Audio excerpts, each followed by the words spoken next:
The story we tell ourselves about our life is the foundation for how we will continue to create our life.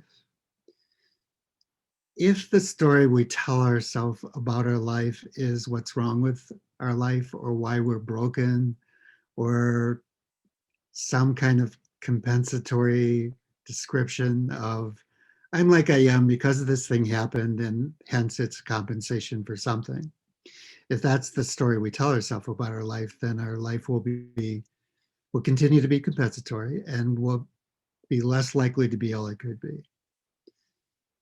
We have the option of telling the story of our life from what's right about our life. Even the difficult courses we signed up for in our life, the difficult experiences we have, we're all for something. Everything counts and everything was purposeful.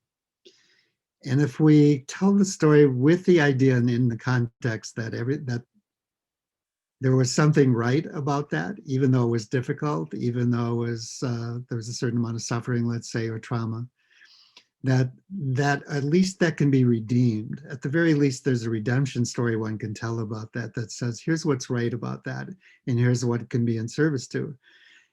And there is a promise that if you make the effort to tell that story over and over, what we typically do in life is we rehearse the ain't it awful story. We rehearse the this is what was wrong with my life story. And that becomes the story of our life. And the promise is if you instead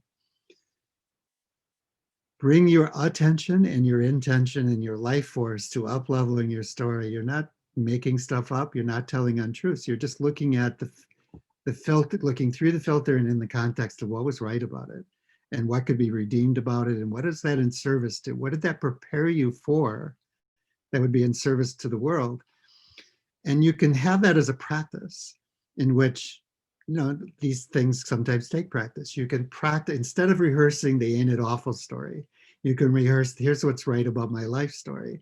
And every time you tell it, you see more and more of what was right about it and what it's in service to in your future, what it's preparing you for, which would be the purpose of doing that on, at least on the level of saying, why am I here and what is that calling me to now in my future? What did that prepare me for?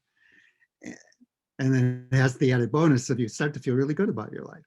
So the promise is you feel good about your life, you feel creative and resourceful, you get clear about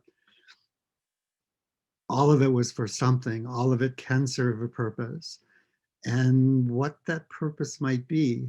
So that is one of the consummate skills of being masterful at embodying your reason for being here and being in service in life.